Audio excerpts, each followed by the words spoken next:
Hi all, welcome to cine cloud. ఈరోజు మనం సత్యదేవ్ గారు నటించిన జీబ్రా మూవీ గురించి మాట్లాడుకుందాం. సత్యదేవ్ గారు is one of my favourite actor. Satyadev గారు నటించిన తిమ్మరస్ మూవీ చాలా బాగుంటుంది. అలాగే ఆయన నటించిన ఉమామహేశ్వర ఉగ్రరూపస్య మూవీ కూడా చాలా ఇష్టం నాకు.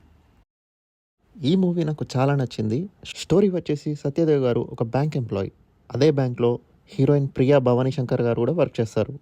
హీరోయిన్ బై మిస్టేక్ ఒక అకౌంట్లో 4 lakhs వేస్తారు. ఆ పర్సన్ ఆ 4 lakhs విత్డ్రా చేసేస్తాడు. ఆ 4 lakhs మళ్ళీ ఎలా రికవర్ చేస్తారనే సీన్తో మూవీ స్టార్ట్ అవుతుంది. చాలా ఇంట్రెస్టింగ్గా ఉంటుంది ఆ సీన్. మంచి హైతో స్టార్ట్ అవుతుంది సినిమా. ఈ స్టోరీ గురించి నేను ఎక్కువ డిస్కస్ చేయాలనుకోవట్లేదు, బికాస్ ఎక్కువ ట్విస్ట్స్ అండ్ టర్న్స్ ఉంటాయి.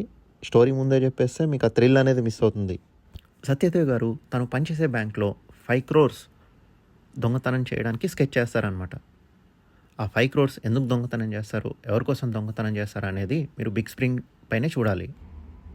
డైరెక్టర్ ఈశ్వర్ కార్తిక్ గారు స్టోరీ చాలా బాగా రాసుకున్నారు. ఈ మూవీలో విలన్గా యాక్ట్ చేసిన ధనంజయ గారి రోల్ కూడా చాలా బాగుంటుంది. ఈ మధ్యకాలంలో హీరోస్ నెగిటివ్ షేడ్స్ ఉన్న క్యారెక్టర్స్ చేస్తున్నారు కదా, అలాగే ఈయన పాజిటివ్ షేడ్స్ ఉన్న విలన్ క్యారెక్టర్ అనమాట. ఈ సినిమాలో నాకు ఏదైనా నచ్చలేదు అంటే అది సాంగ్స్ మాత్రమే. ఒక్క సాంగ్ కూడా నచ్చలేదు. బ్యాక్గ్రౌండ్ మ్యూజిక్ మాత్రం చాలా అదిరిపోయింది. చాలా మంచి cinema. Don't miss it in theatres. Thank you for watching. Please subscribe.